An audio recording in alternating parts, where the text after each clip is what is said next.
Good morning, everybody. I actually we're back on Zoom. I actually probably very ignorantly assumed we wouldn't be utilizing this methodology again, but I am very pleased we still have the wonder that is Zoom at our disposal. So, a saying which I found myself quoting far too often lately is that the only certain thing is uncertainty. Be that as it may, we at JNF stay strong, we stay resilient, optimistic, and above all, we support Israel with every endeavor. As you all know by now, I'm Jackie Chait, Legacy Manager for JNF Victoria, and leaving a bequest is an incredibly benevolent thing to do for generations to come. Please feel free to call. Abe, you can't unmute yourself, we all on mute. Sorry, I had to just respond to a quick message there. Please feel free to call me anytime for a confidential chat, a coffee, a stroll around the park, and I'm available anytime. We're all familiar with the in-house rules by now with Zoom, so we all on mute. Everybody's been placed on mute. There will be time for questions at the end, and I also encourage you to write questions in the chat section, and I can read those out at the end as well. And now for our special speaker, guest speaker of the day, Shiloh Miriam. Shiloh is originally from Lisbon, Portugal, but her ancestors were from Monchau. She told me how to pronounce that. Monchau, which used to be a Jewish village. She grew up not knowing she was Jewish and led a completely secular life. 5 years ago, Shiloh moved to Melbourne and worked with an Orthodox family. Whilst there, she saw a mezuzah on the door and she said to herself, my mother had this on her door too. The more she saw the practices in this home, the more curious she became. And she continued to see similarities with practices her own family kept, especially when her maternal grandmother was alive. Thus began her journey of tracing her lineage back to Judaism and the realization that she is a part of the Bnei Anusim, the term used to describe children or descendants of the coerced converted in Spain and Portugal. It is an intriguing personal story that she will share with us, as well as the complex halachic questions that arise as to how to return these children of the Inquisition, some of whom can trace their unbroken Jewish matrilineal lineage back to the Inquisition, how to get them back to Judaism. Shiloh, through her experience, has become a tireless advocate, creating awareness and understanding of the plight of the Bnei Anusim. It requires hard work and dedication. She has organized symposiums and conferences and received a personal letter of support from Israeli Prime Minister Benjamin Netanyahu, encouraging her efforts. Over to Shiloh. Hello, good morning, everyone. Thank you for participating today to our event online and for showing interest, about Bnei Anusim, a cause dear to my heart, obviously because of my own personal story and link to the Portuguese Inquisition. But because there's also a very important Zionist part on the return of the Bnei Anusim, which recently, with the attacks from Hamas, it reminds us how many enemies we have, and being estimated the children of the Jews from Portugal and Spain to be around 200 million, if we could have at least a quarter of these descendants returning to Judaism and Eretz Israel, we would have a stronger nation. We would be bigger in numbers, which is very important because our enemies are many, as you know. And so today I will be talking about my own personal journey, how I found out my Jewish ancestry, the journey I went to be fully recognized by the Melbourne Beit Din as a refugee Jew. But also, Shiloh, can you just lean back a little bit because I think people can't hear. There's an echo. Yes, if you sit back. Yes. Yeah, that's better. Yes. Yes. So, but also, I feel it's important to explain and go over a few things about the Portuguese Inquisition. Normally, when I meet someone in the community, the first thing I hear is that first they don't know the word Bnei Anusim, what it means, and also they did not know that there were Jews living in Portugal before the Spanish expulsion had occurred.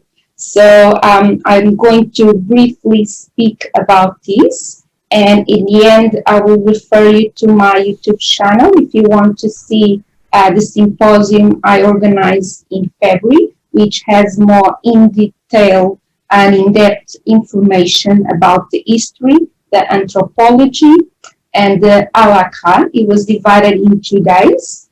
And basically we have Jenny Milgram, which is a lady who was able to prove her 22 Jewish grandmothers back to Inquisition. And she does it very, very nicely and lovely. And it's a remarkable story and determination and resilience of someone who spent more than 15 years to prove her Jewishness and broken matrilineal lineage. So there are some who are able to prove their lineage. This takes a long time. Not everyone can do. Some will have to undergo full conversion. Others will be granted miseffect conversion. And those who are able, like Jenny, will receive a certificate of return, which is normally practiced in Israel. They are more familiar with the certificates of return. They're not very common. As you can imagine, it's not everyone is able to go through more than 22 generations, especially because archives were destroyed. But it's really remarkable to actually see how many, like me, are finding out their Jewish lineage and ancestry back to Inquisition. So to start with, I'll share now my screen.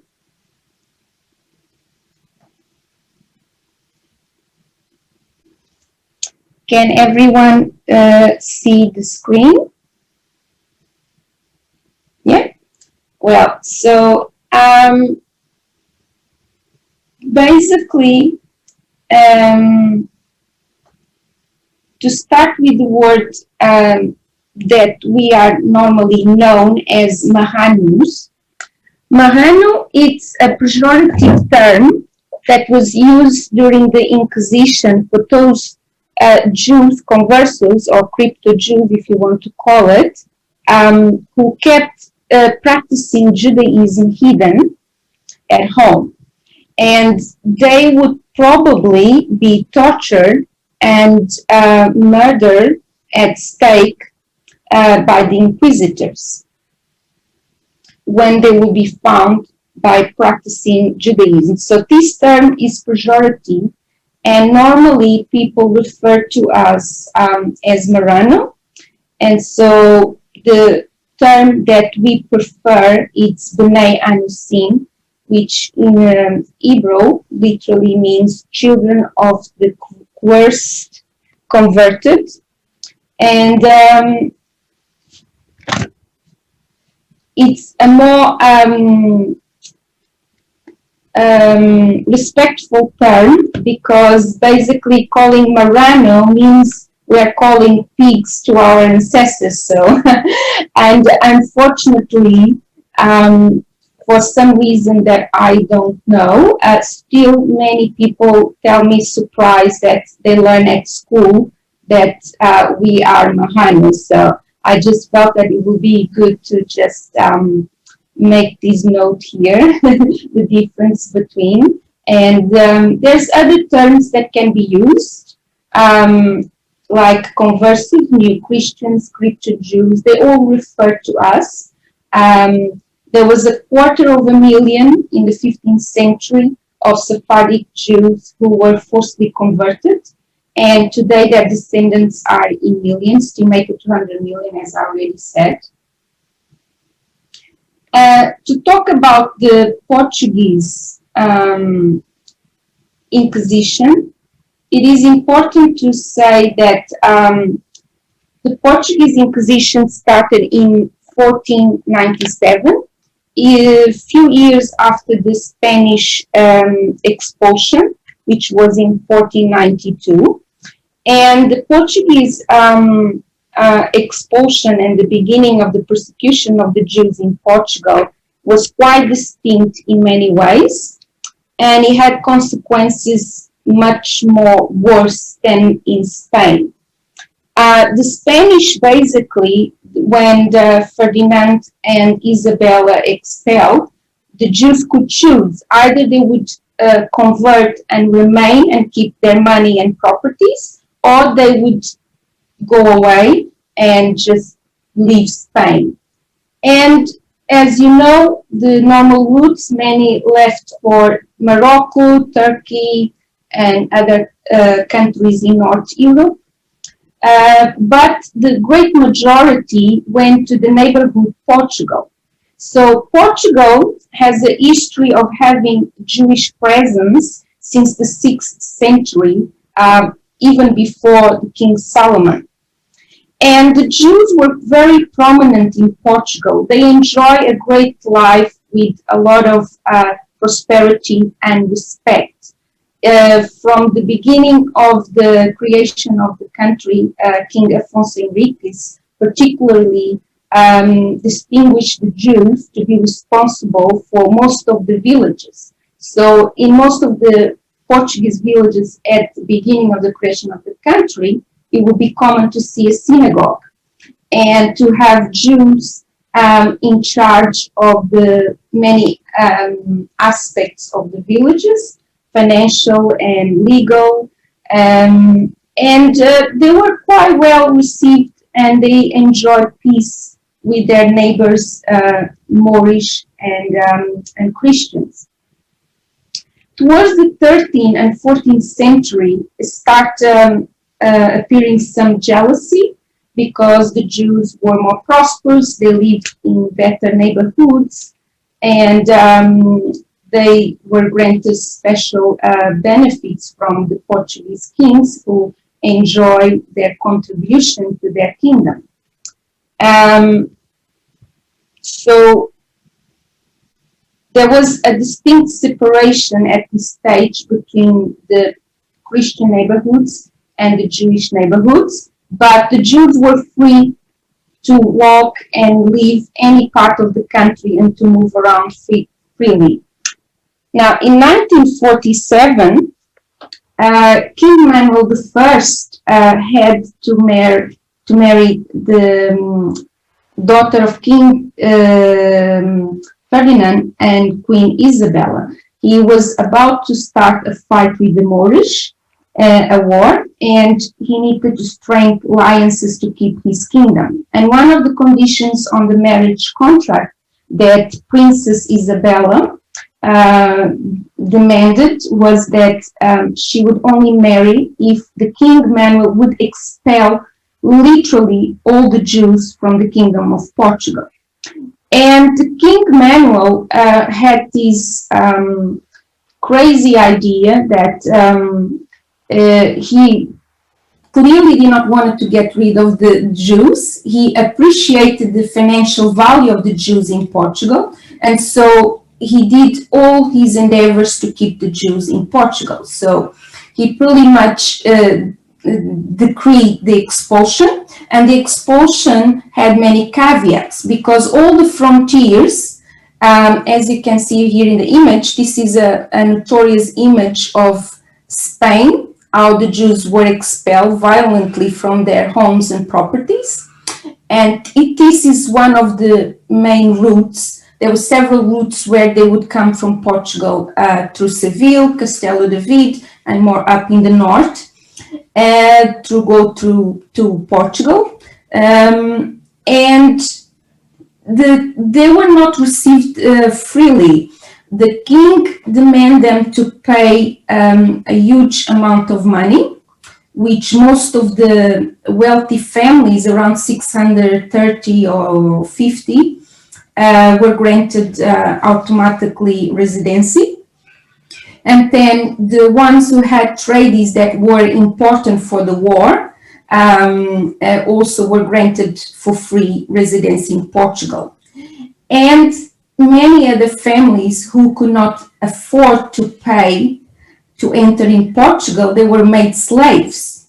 They entered in Portugal as slaves. So the King Manuel was not doing this out of kindness. He was seeing the benefit of having the Jews coming from Spain to bring more money and also their know-how and have more men to fight for his war.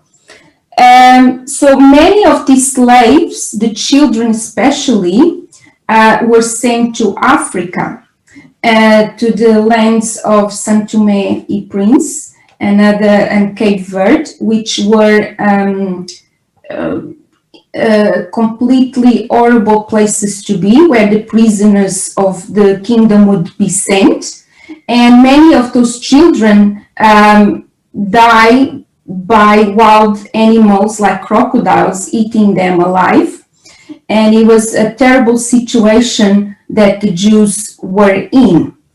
So once the decree was issued, the Portuguese Jews at the time, the Sephardi Jews, had a few months to prepare their things to leave, but they could not leave through these routes. They could not leave through any other port than the Lisbon port. So from north to south, people would have to travel with their families and the few possessions they could bring to Porto, to Lisbon port. And when they got there, they were surprised by the priests and cardinals and all the apparatus, military apparatus. There was only few boats. And considering that Portugal had, before the expulsions of the Jews in Spain, around 80 to 100,000 Jews, and the historians cannot really agree in the numbers.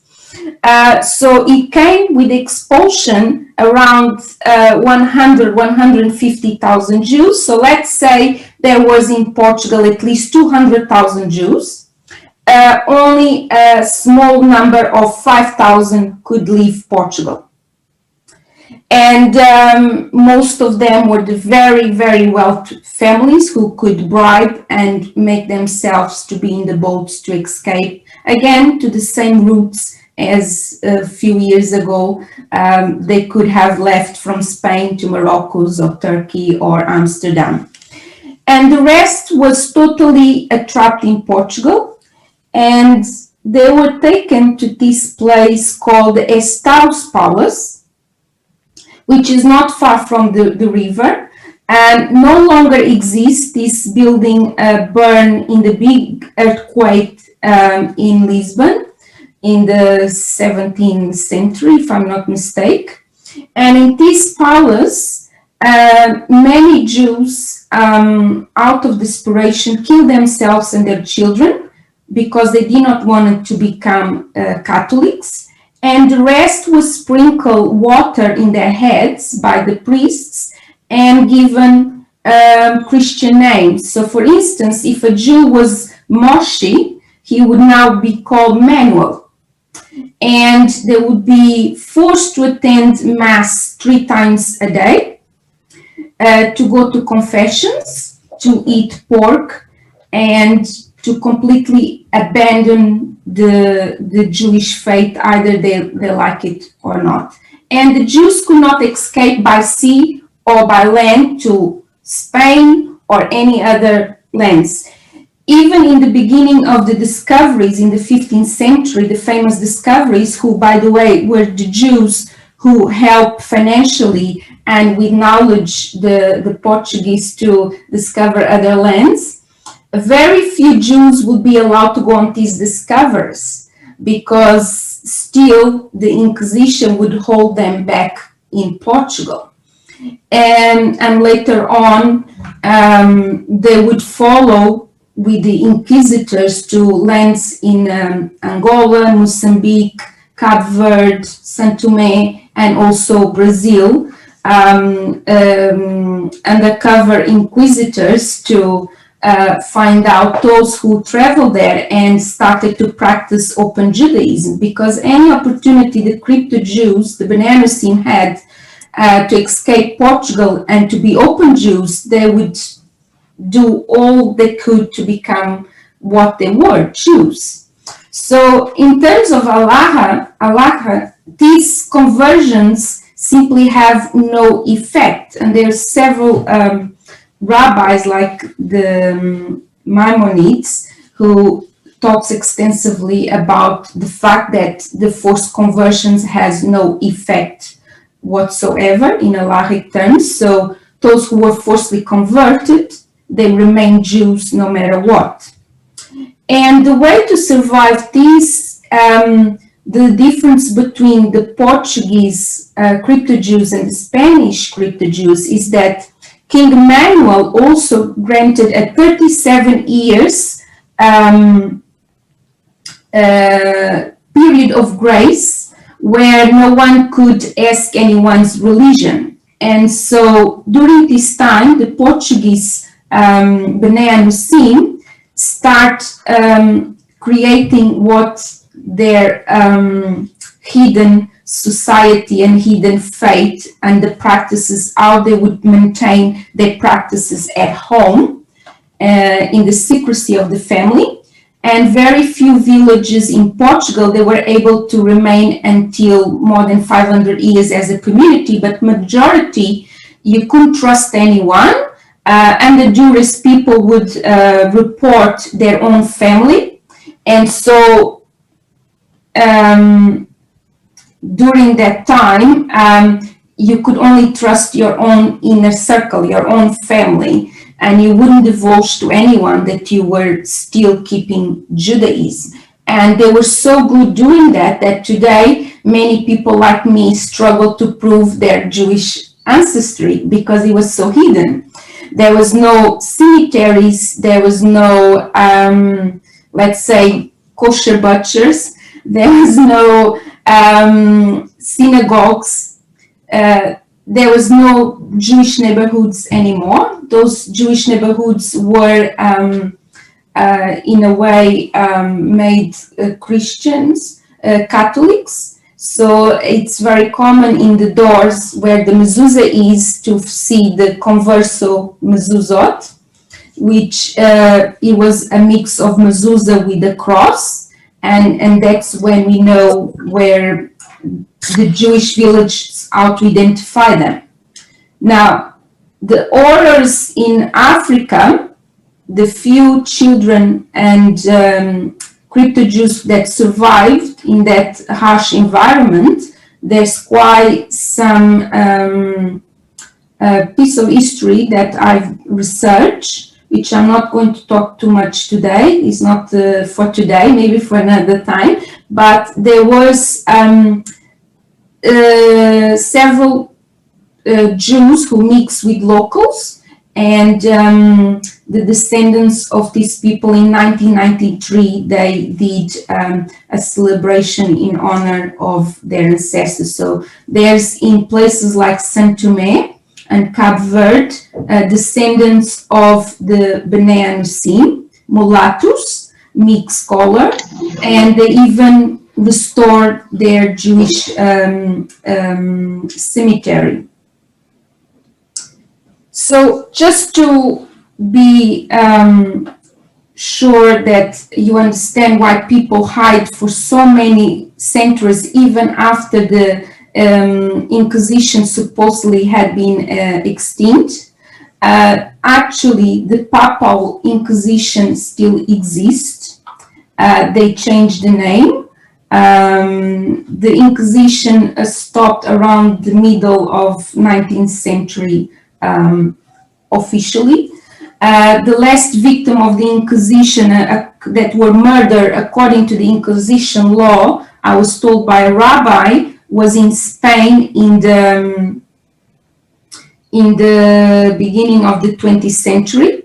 And after that, Portugal and Spain and most of the Europe start having dictators. And so the Bnei Anusim still did not felt safe to come out of the shelf. Only when democracy came to Portugal and Spain, and in the beginning of the 80s, they start feeling the courage, and we start to hear more about Bnei Anusim and villages coming out and more people claiming their Jewish identity.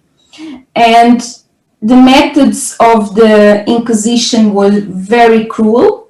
There was the exposure of, the Jews naked.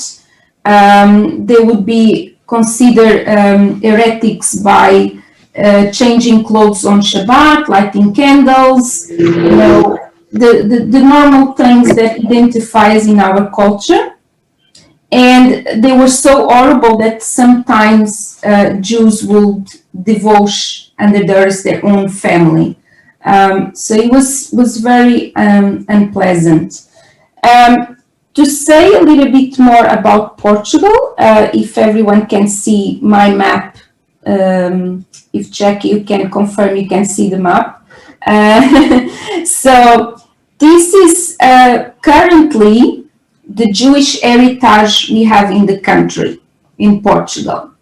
The village of Belmonte, it's one of the most famous villages because they remain as a community. They even kept some sort of Hebrew language that they kept and they memorized, and normally is the women who would pass the tradition. So this is the synagogue that was constructed after they returned officially in the 80s, 90s. And this was one of their ceremonies, how they would wear white, like in Yom Kippur, and for a secret Pesach ceremony, which on my symposium, there's a video of them doing the matzah and everything, if you want to see. This village was discovered by Schwartz, which was a Polish engineer who came in the beginning of the 20th century to Portugal. And it was the first time the Jewish world heard that there was hidden Jews still from the Inquisition in Portugal.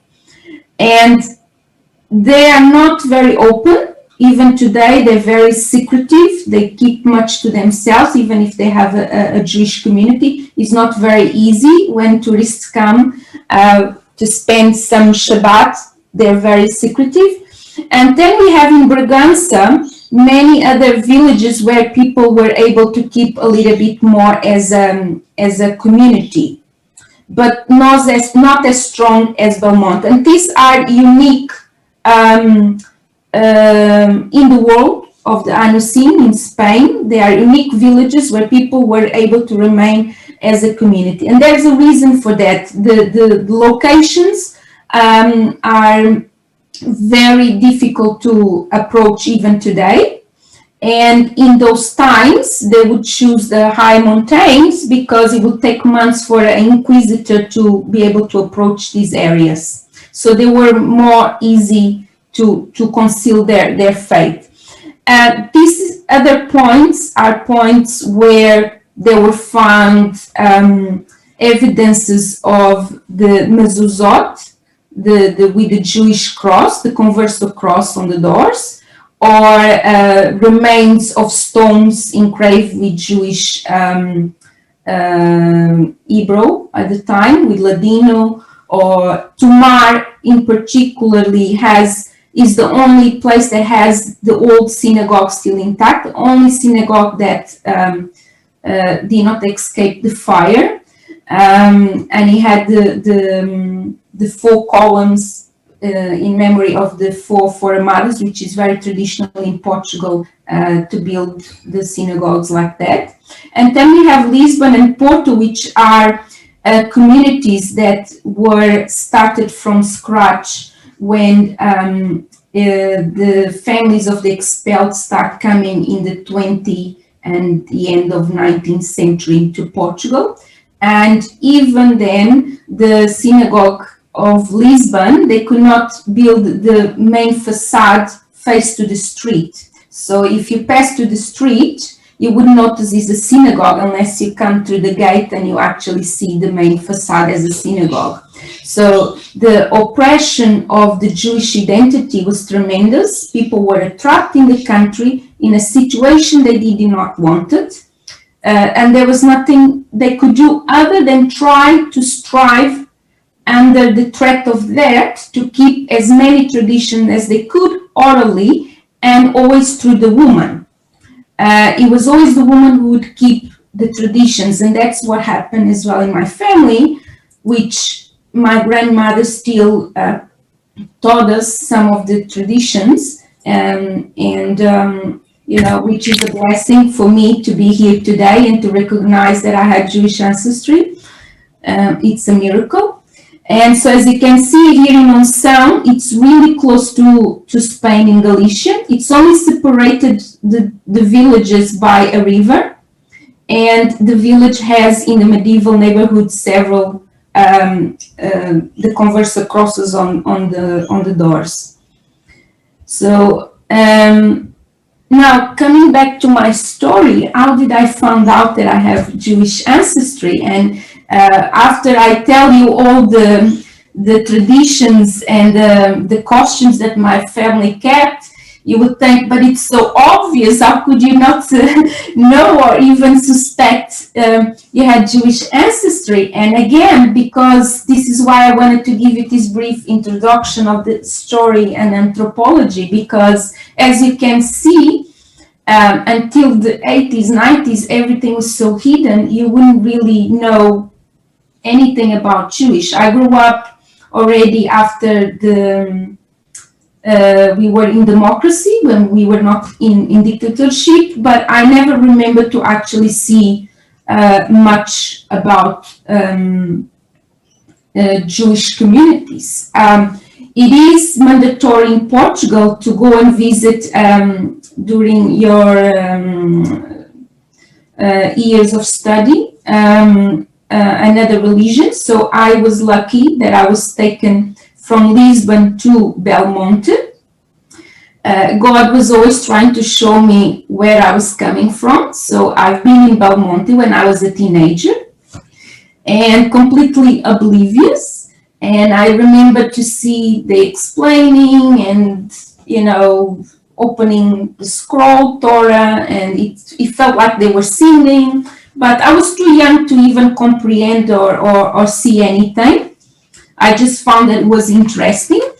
But in Lisbon, I actually never really seen a Jewish community. So there was nothing for me that I could really see and say on a daily basis, this is similar to us. And that only happened here in Melbourne. So my story started after I came to Australia and I separated my ex-partner. And somehow I ended up having a job with a family from a DAS community. And my first day, I just mentioned, I'm actually architect by profession. So I mentioned to the family, my mother has these things on the doors too. I didn't even know the name was mezuzah. And so the family, of course, it was like they've seen a ghost. And they asked me 1,000 questions, but it's your mother, or your mother, father, and all these questions. And I'll say, no, it's, I heard something, but, I think it's from my mother's side, and think, oh, so maybe you are Jewish. I said, look, I'm not sure. And that caused me a lot of curiosity. And each time I would come, I would see things that were so similar.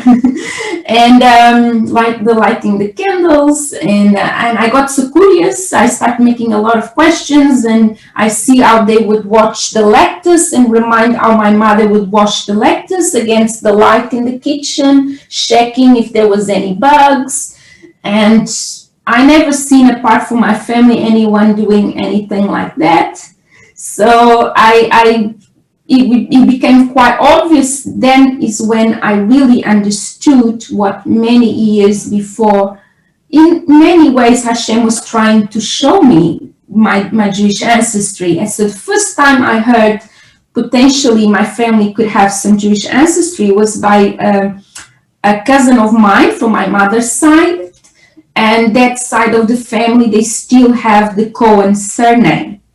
They always kept the Jewish surnames. I don't know why, but the rest of us, we had crypto-Jewish surnames. So she said to me while we were studying in Scotland, we went for a lunch, and she told me, you know, my secular name is Patricia. Patricia, do you know, I think we were Jewish in the past because of our surname, especially I have Cohen in the surname, it's very Jewish. And we were talking, but it was like, okay, it's fine. Still, I was not understanding much. I didn't know much. It was just, I didn't have anything against having some Jewish background, but, you know, it was not much to me. So when I graduated my master's degree, I went to live in London, which I have a lot of family there. But I decided to live on my own. I rent my own studio apartment. And surprise, surprise, I ended up living in Hamden, a very Jewish Orthodox neighborhood. And I made Jewish Israeli friends, which I'm friends still today. And now they're very excited that actually I'm one of them. And because they were not religious also, I could not really see much. They did not have mezuzah in their homes. They didn't kept anything. So, you know, I just knew they were Jewish and Israelis, but I couldn't see again any tradition. But I do remember one night I left work and we went night clubbing, and it was really late at night and it was a Friday night, and I could see all the Jewish men walking together, and I called my friends and they thought I was completely drunk because I would say, you know, there's some sort of a system patrol here. Look, they're walking at night, they're religious. Why would they walk this time of night? And they start laughing at me and saying, you are also walking at night. I said, but we're not religious, look. And I look and I could see the woman's at home and everything dark with candles. And I secretly said in my heart, God, I wish one day I could enter their homes to see what they are doing. And, and now I'm doing what they were doing. But at the time, I had no idea what my ancestry was. And another thing that I remember in London is to go to the kosher butcher to buy meat. And I used to tell my brother and sister who were living there, and I said, you know, the meat tastes like our grandmother meat. It's very salty. But again, I could not pick up the differences, and the contact with the religious community there for me was very little because, you know, I was in another mindset and another time in my life. But again, God was making me gravitating between Jews to trying to see if I could understand. But, you know, I couldn't. So I returned home. I went to Portugal before I came to Australia. I was working at university. I was very much involved in the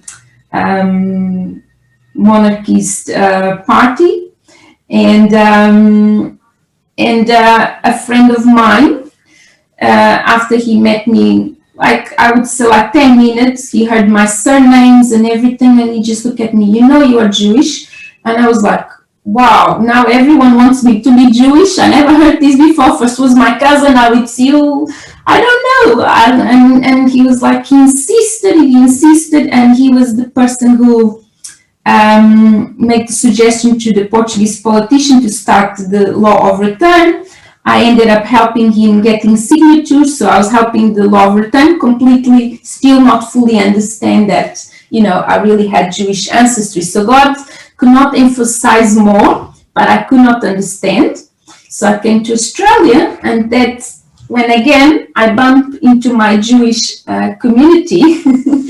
And because I was not living in the community, I was living quite far away when I was from the community. And And I used to tell my friends, the place I like the most is St. Kilda. I don't know why. There's something energy in the air. When I get there, I get happy. I feel good.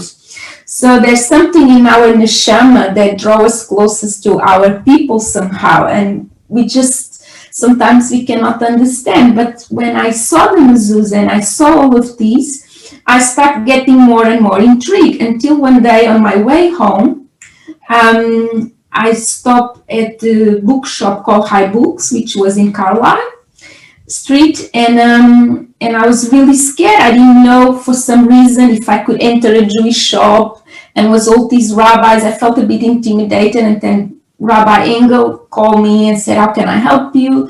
I think I was very red, and I said, "Do you have some book about Jewish history? I'm interested because I think my ancestors were Jewish." And he asked to tell my story. I was telling him, and he said, "Okay, buy this book, which is the Miracles and Amazing Stories in Our Times of the Lubavitchi Rebbe," which now I know it's his mother book. I didn't know back then. And at this stage, because I was making so many questions to the Adas family, they had introduced me to what is now my mashpia, a Chabad lady, and so I recognized the photo of the Rebbe from her home. And I thought it was her grandfather. I didn't understood what was a rabbi, what was a Rebbe. I had no understanding. And Baba Engel spoke with such conviction that, if you write to the Rebbe, he always makes miracles. There's not one time he was ever wrong.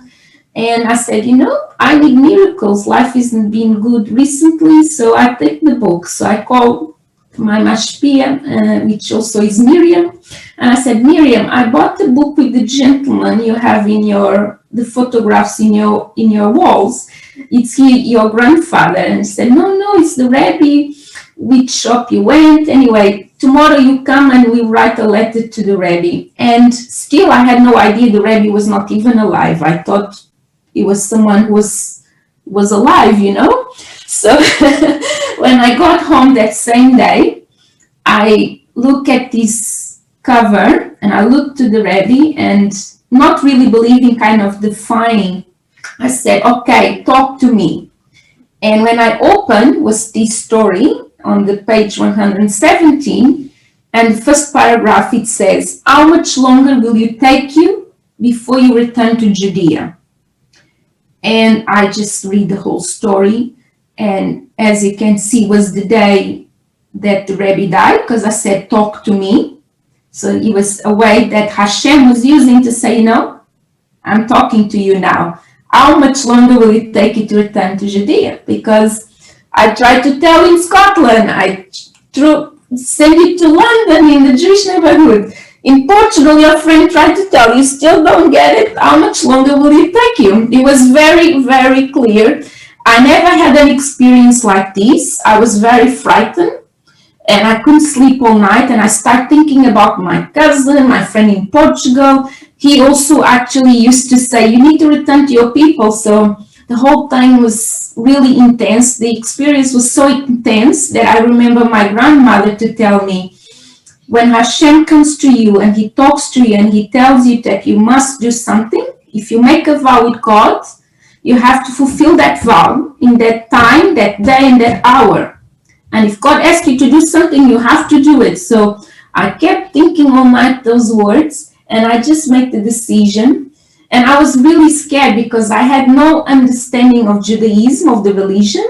I could only understand that was quite full on because I had, I was secular. I could eat whatever I want. I could marry who I wanted at the time. I didn't have so many restrictions.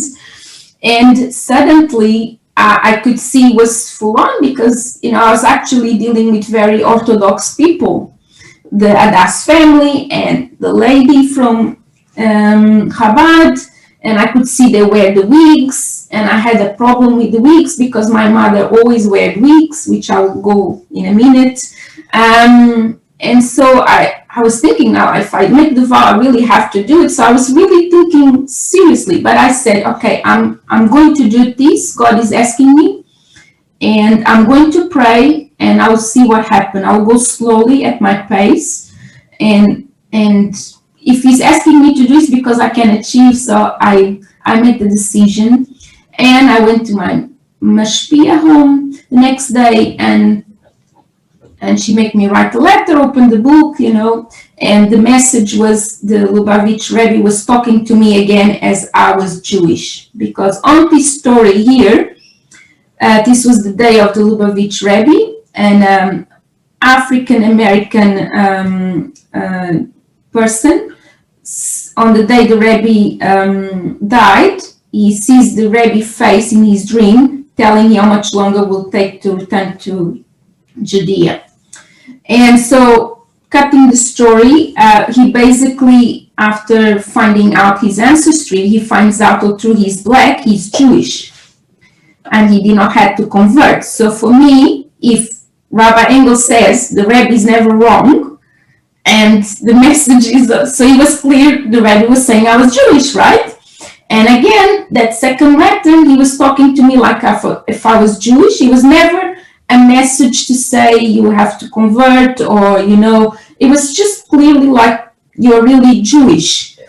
And so I decided I'm going to start learning these Hasidus. He told me to learn Hasidus. I had no idea about anything. I didn't know about Ashkenazi, Sephardi, anyway.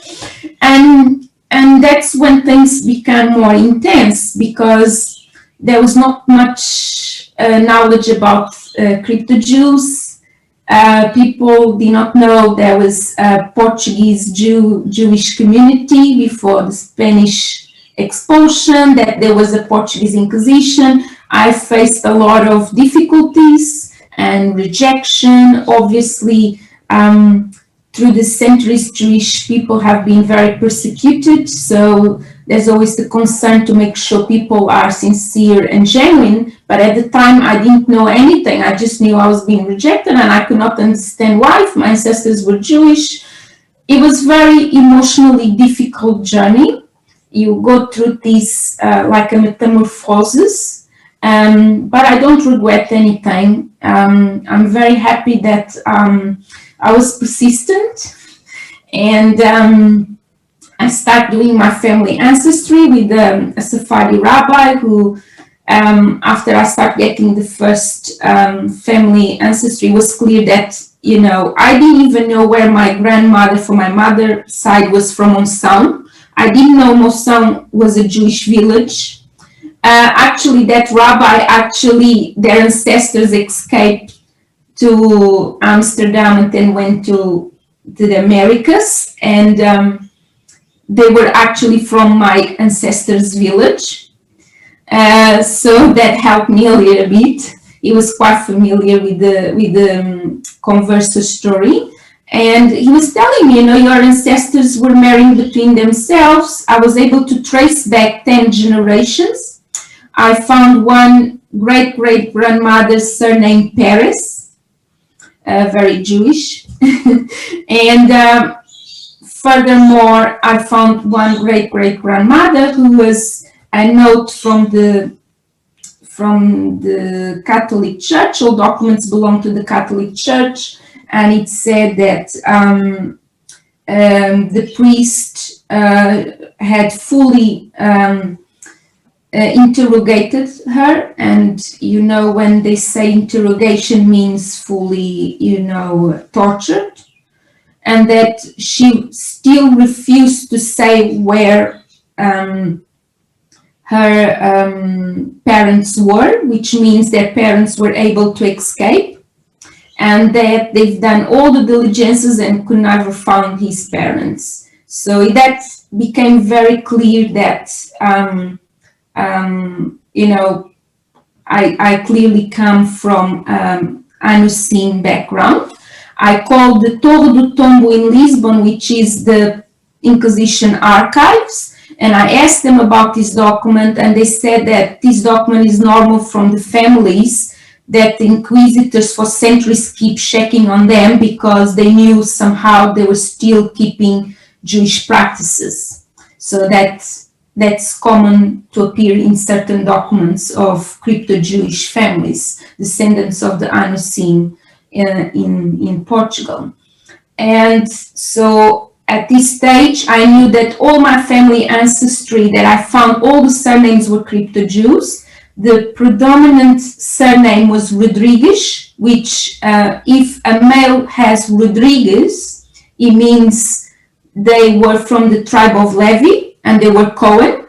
And again, I had a cousin who still had the surname Cohen. It was very overwhelming. It took me a long time to digest what happened to my ancestors. I was in enormous pain. I did not grow up knowing anything about Jewish in my family. I remember my grandmother to tell us that we were God's people, but she never used the word Jews, and that's also very common in Bnei Anusim families. They're still very paranoid and fearful. And so it was just overwhelming to go through the process of trying to return to Judaism, learning and practicing the mitzvot. I changed my life completely, started eating kosher, moved close to the community, and it was change. I lost friends. Not everyone in my family is interested to return, as at this stage I'm the only one. They're still very fearful. They live in Europe. When I got so many documents from my family, from the Catholic Church, I received a message from the priest who manages the families who are from monarchist background, and he asked me out of the blue, without I ever tell him anything, he asked me, why are you asking so many documents about your family? Has anything to do because you were Jewish? And that was another confirmation for me, but it was a bit frightening experience. And at that stage, I was so upset what happened to my family and the whole thing. I learned more about the history. What I've told you here, I was not ever taught at the Portuguese schools. The way they talk about the Inquisition was almost like a good thing they were doing, and that it was for witches. So we know the Jews were expelled, but we thought it was witches. It was never really clear the full picture. So learning the proper history and my ancestry and everything, it was very, very, very hard. And on top of that, I had this priest making these questions. So I was determined, no, I'm not going to hide anymore. I didn't have to tell him anything, but I wanted. And I said, yes. And then he said, so what are you going to do about Jesus? And thinking about my family who was still there, I tried to be as diplomatic as possible. And I said, I don't have a problem with him. He was Jewish. He was my friend all my life. He can continue to be my friend. And he was keep insisting, and but are you going to become Jewish now? And I said, yes, that's my ancestry, that's what we were. And then he says to me, well, in that case, when you return to Portugal, we already have the wood and the fire ready for you, but we will not burn you on Saturday out of respect. And when I heard that, I had no words. I was in shock.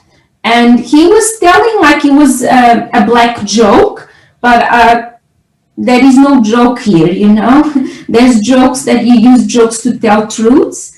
And at this time in history where we're living nowadays, to still listen that from a priest, it was pretty scary.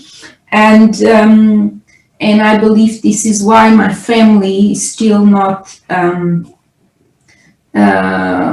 interested in doing the full return. They're still very fearful. They happy in keeping things hidden. Whereas for me, that life was not sufficient anymore. I opened the door, finally, after many years. I started practicing mitzvot, going to the synagogue, and I felt different in my soul. and Jewish life became part of me. And so for me to just continue be a hidden Jew was not sufficient anymore. I really wanted the full thing. And it was very hard for me to say my ancestors would be Gentiles when someone would tell me about full conversion. So I really fought to try to prove as much as I could my Jewish ancestry. And after my Sephardi rabbi in Europe assisted me, he gave a letter to Rabbi Ullman, and I started being helped by Rabbi Ullman and under the supervision of the Melbourne Beit Din. And Rabbi Ullman performed DNA tests in my family, and we did the mitochondrial DNA into a company that has more Sephardi data, because if you do on a company that has less Sephardi data, you are not going to find many Jewish matches. And so I did in family tree, went to Portugal, my mother, we went to the rabbi, Chabad house in Lisbon. They actually have to do the samples, they close the envelope and they send. So to be sure that, it was properly done. And the results came that we match 100% with a Jewish lady in Israel. And I show you the photo here. This is Hannah, my cousin. Shiloh, I have to just interject. We've only got another few minutes, and I think people would probably want to ask questions as well. Okay. Are you happy to take some questions? Yes. From I'm about to finish, yeah. Yeah. So Hannah and I, we match 100%. This means we have one grandmother in common. She's Sephardi, she lives in Israel, she's Orthodox, and this is the letter of the rabbi in Netherlands talking about the research he did in my family. These are the common surnames in my family, which are crypto-Jews. And we have, just very, very briefly, this is my mother and my mother-father. My mother-father is the noble side of the family, the Vieira, which is also crypto-Jews. And my grandmother, we have the Levi tribe. Rodrigues means Cohen, as I explained. And I could tell you many traditions that we have. Some were never to work on Shabbat because we would be cursed. Every month had to give 10% to charity. And we would pray 3 times a day. And we were told not to pray Ave Mary because she was not God. I was told that my grandmother parents taught my mother and her siblings that there was not such a thing as Jesus, the Son of God, which is not very Catholic. We were only be baptized at the age of 5 before going to school, so we could enter a proper Catholic school. So there was many differences that are not common in a regular Catholic family. And my grandmother still had her own animals, the chickens and ducks, and she would perform the shehita as much as they could remember after many centuries, but it would kill in a Jewish way. So I had to do a lot of research to bring to the Beit Din about the costumes and traditions. There were also some Nida traditions still in my family after having baby. The crypto-Jews, which is quite well documented in South America, other communities, normally the women, after giving birth, they have the quarantena, they call the quarantine. So they have the notion of 40 days, and then they mix up things, but basically they cover the hair and they cannot wash the hair for 40 days, which normal people would think that's not very Jewish, but for people who are specialists on bananas and they analyze, the understanding is that they confuse some of the traditions, they may mix, but they had the notion of 40 days.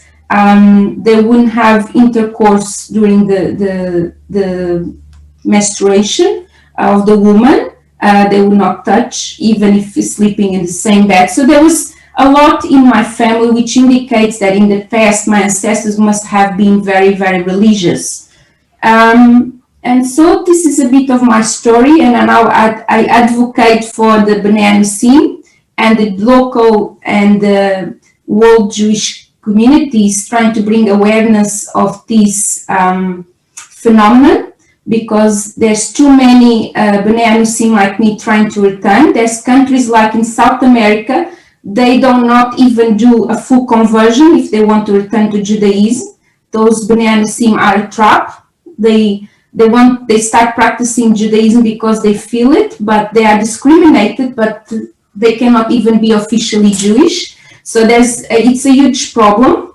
And in total, we benefit to help increase our nation. And it's a moral and ethical responsibility we have now for our brothers and sisters to bring them back to us, because they were adopted and kidnapped from us. And if you want to follow and subscribe my YouTube channel, you can see some of my events and learn more. I also doing a petition, and I wrote some articles on the Australian Jewish news. Shiloh, sorry, I have to. We have Thank to do. Sorry, I hate doing that. Just because just want to see if there are any questions, because we just otherwise we don't have time. Maybe if you can take off the shared screen and we can just see if there are any questions. Then just let us know. Unmute yourself. Anybody? Any questions? Yes. Sorry, who's asking the question? My name's Ian Light. Okay, we've just got time for 2 questions, so Ian and whoever else. Well, we have the problem, in Israel, there's not enough Jews. So really, if the Bnei Anusim become Jewish and they want to go to Israel, this will help the demographic problem of Israel. And I'm just wondering what sort of research has been done into that.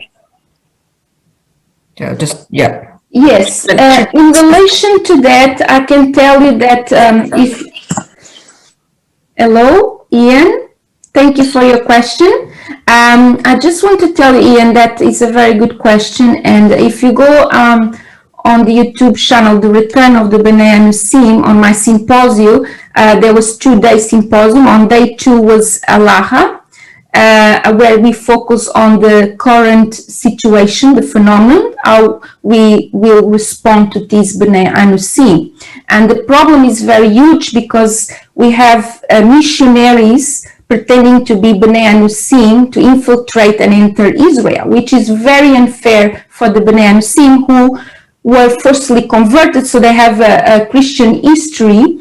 And so it becomes very difficult sometimes to identify the Bnei Anusim, and that's why bringing awareness of this phenomenon and the traditions and the costumes passed through the generations are important for the Jewish communities to understand the difference and be more sharp in identifying who is a genuine Bnei Anusim and not. That's one of the problems. And the other problem is the lack of history, especially in Portuguese history. That's why I'm trying to advocate and bring more knowledge on Portuguese history, so people understand that the situation in Portugal was 10 times worse, and all the Portuguese Jews were forcibly converted, not like in Spain. In Spain, the ones who converted, they had the option to leave or stay. We did not. We were forced to, and we were resilient. We had 37 years to keep create our crypto-Jewish kind of religion, Jewish religion hidden. And today, many approach Ashley Perry, which is the director of Reconectar, and he is also the director of the folder for the Spanish and Portuguese Bnei Anusim who wish to reconectar. It's part of the Knesset in Israel. And he works relentlessly for many decades to trying to bring awareness and solutions in Israel. I know the Prime Minister Netanyahu is very fond of having and to welcome the Bnei Anusim, but as we know now, the Bnei Anusim in Brazil cannot convert. They cannot travel to Israel or have a special visa to come and convert in Israel, which makes things very, very difficult. And in Israel, they are more open to us than some countries. They still reject us because they don't know much.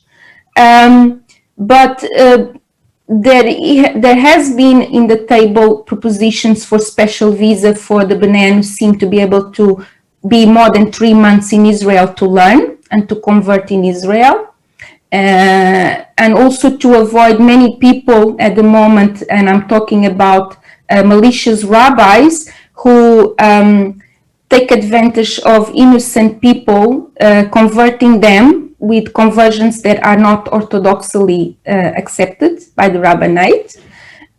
So it's very important that as a nation we really come up with solutions on how to return people to Israel. And I think when many of them, which in the last 20 years, many already are in Israel, and the Bnei Anusim, not all want to go to Israel because they're looking for better lives. Many of us, like my family, they succeeded and they were wealthy. So actually, when we return to Judaism, we lose quite a lot because we no longer fit in the old society. So it's not like the Bnei Anusim are coming with no money. They will bring their own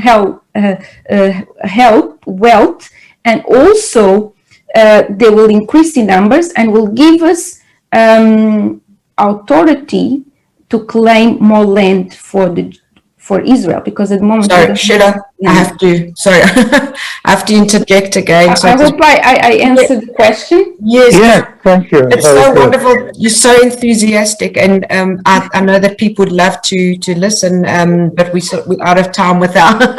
I hope so. I'm a radio talking Yes, about I this. just, at this point, would just love to call upon our JNForever Chair, Bella Ehrlich, to do the vote of thanks, because it was incredibly inspiring and fascinating. And I know that people can listen to you know, we'll give people the information that they can listen to more of your story and what you're doing and your symposiums. So I'll just hand over at this point to Bella for the vote of thanks. And Bella, where is Bella? She's there, but she's muted herself. Bella? Hi, Bella. Hello, is that better? Hi, Is that Bella. Hi. Carla, thank you so much for that in-depth history. It's fascinating, of course. And to think that there are so many people with Jewish heritage out there that we don't know about, and obviously they don't know about themselves. So I'd like to just take a second to thank Ruti Gilmore from JF for introducing us and putting us together so that we could have this fascinating presentation. Yes. It makes me wonder, really, about the whole issue of Jewish ancestry. So many people hate the Jew, but I wonder how many of them have Jewish heritage or Jewish blood themselves. It's a fascinating topic, and we could go on forever and ever. But thank you very much for that insightful presentation. It was absolutely incredible. And thanks, Jackie and the team, for putting it together. You do a fantastic job for our community. Thank you. Thank you so much. Sheila. Thank you again for that amazing presentation. And I hope that the next time we meet will be face-to-face again. If not, we'll be back on Zoom, but hopefully the next event will be face-to-face. We will keep you posted, and stay safe, and the sun's shining, so enjoy the day. Thank you. Thank you. Thank you. Thank you.